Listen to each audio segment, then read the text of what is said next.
How to Move the Stars by Jacob Lemansky. Chapter 6, Croatia. April 25th, 2013. Into Croatia. I arrived at Croatia this morning. A border station was there, the first one that has actually been checking documents. I handed over my passport with only the stamp from Portugal. The agent flipped through the pages, then asked where my stamp for Slovenia was. I shrugged and explained that there was no one to give me a stamp where I entered.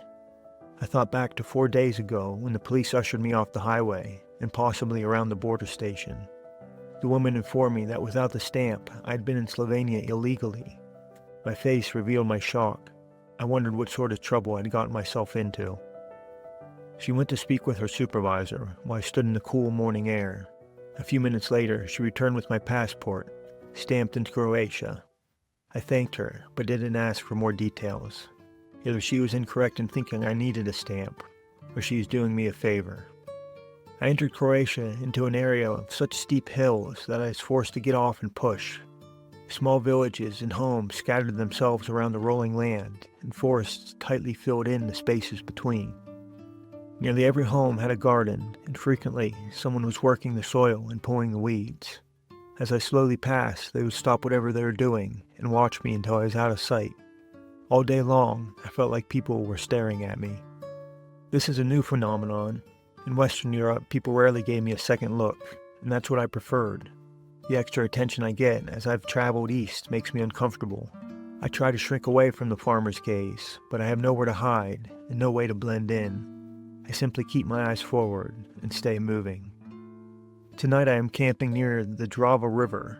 I wanted to be close to the water, but the area is full of litter from picnickers and dumping. I'm repulsed to have trash in view of where I'm camping. Seeing even one piece is the difference between sleeping in nature and sleeping with garbage. I followed a tractor path away from the river, and now I'm set up in a row of trees at the edge of a farm field. I'm within sight of a few scattered houses, but soon I'll be hidden by the night. Already the full moon is rising into a deep purple sky.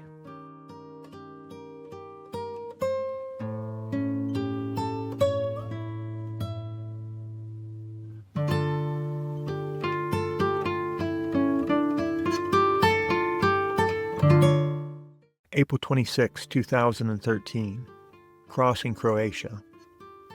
I've heard that Croatia is famously beautiful, but the people saying that were not talking about this part. All day there is hardly a hill in sight. I pedaled past fields of dirt, sprouting wheat and yellow rapeseed. A dozen small farm tractors passed me every hour. The towns were little more than small brick homes with only 1 or 2 rooms, and weathered wooden barns lined up along the road. A surprising number of people were sitting idly on their porches. Frequently the doors to their homes were open, and I could see how bare they were inside. Many people didn't even have electricity. Without a TV, the elderly and unemployed settled on watching the traffic and drifting clouds, and me. I hope I added something interesting to their day. Maybe I'll be a topic of conversation at their dinner table tonight. The front yards in the small communities were completely neglected and overgrown. I thought the tall grass made the place look run down, but my opinion changed when later in the day I saw a man going down a row of houses cutting the knee-high lawns with a scythe, while a second guy stuffed the clippings so tightly into their small green jalopy that the grass was hanging out of the windows. I realized that the unkempt lawns were a practice of resourcefulness, not laziness. Across 80 miles today, I saw only planted fields. Not a single acre was spared for pasture, but the animals still needed to eat. The grass was tall because the people in those homes were poor and using every asset they had, even selling their front yards. In the morning, I stopped at a bar to fill my water. From Portugal to here, I've been in a dozen rural bars, and I've rarely seen a woman inside. This place was no exception. I arrived at 10 a.m. and saw a dozen men drinking and smoking cigarettes. One of them came outside to look at my bike. He said something to me that I couldn't understand. I asked if he spoke English and replied with what I took was a no. We both stood for a moment, staring at my bike. Then he shook my hand and walked back inside. This is typically how my conversations have been going. We listen to each other speak, but understand none of the words. To avoid frustrating someone who doesn't want to be bothered, I don't talk with anyone who doesn't try to talk to me first. I simply smile as an invitation to approach. After a week of this, I've recognized a larger benefit to this strategy. Who I end up interacting with is a self-selecting population of the friendliest and most curious people. Throughout the day, I tried to take a break in patches of shade. Each time I was engulfed by a swarm of mosquitoes. Unable to rest, my only option was to keep going, back into the searing heat. As evening approached, I ducked into patches of forest in search of a place to sleep, but in every attempt, I was forced to retreat as the mosquitoes descended. I searched for 2 hours before finding a place to stop in the park near the town of Gornje Predrijevo. The only thing here is a gazebo with a couple of old card tables and one working chair. I haven't sat in a chair in a few days, and I kind of miss them. My hammock is hanging between two of the gazebo pillars. I feel exposed to be so close to town, but the swarms of mosquitoes that have tortured me all day will now be guarding me tonight.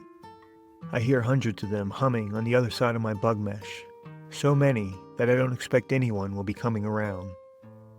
This was a tough day for me. The physical challenge of pedaling for 9 hours was matched by the mental challenge of pedaling for 9 hours across flat farm fields. That's a long time to both exercise and meditate, and both were hard to do.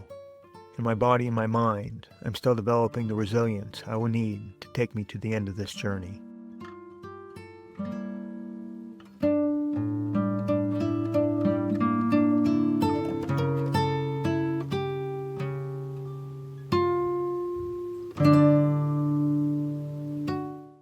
April 27th, 2013. Roadside statues. My mood was better today. The scenery improved, the towns were bigger, and with less mosquitoes, I was able to rest. To avoid the midday heat, I took a nap in the shade of a closed gas station. After another hour of biking, I stopped to give my butt a rest. Yesterday was particularly long, and without hills, I didn't even stand up. Today, my sit bones are protesting. There are high-tech seats and padded shorts to deal with this problem, but I've worn out cushioned seats, and I don't want to rely on special pants. Instead, I'm taking on the problem directly by using a hard leather saddle. Over thousands of miles, the leather will stretch to conform to my body, while at the same time, my bones will densify and grow to match the contours of the saddle. Eventually, I will reach a pain-free equilibrium, but that hasn't happened yet.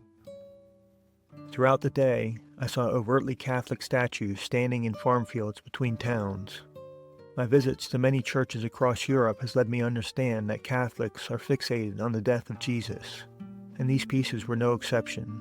He's always nailed to a cross or held in the arms of a woman as he lay dying. His body was depicted as emaciated, close to death, or already dead. The murder seemed to be the rallying point for the whole religion. I wonder if Catholicism would have existed if Jesus had lived out his life. He wouldn't be a martyr if he had died for our sins of old age. The statues were made of formed concrete with a painted finish. Capturing the human form in stone is ambitious, and these artists were far from mastered. The faces were especially uncanny, with bright yellow skin, no eyebrows, and wide white eyes that stared into the distance with a look of perpetual surprise. There were 11 statues across 70 miles today, and each one made me laugh. Tonight, I'm in the town of Batina, camping in a park near the Serbian border. A men's soccer game was in progress when I got here, so I sat on the sideline with 2 other fans and cheered. After everyone left, I laid my sleeping bag on the soft grass next to the field.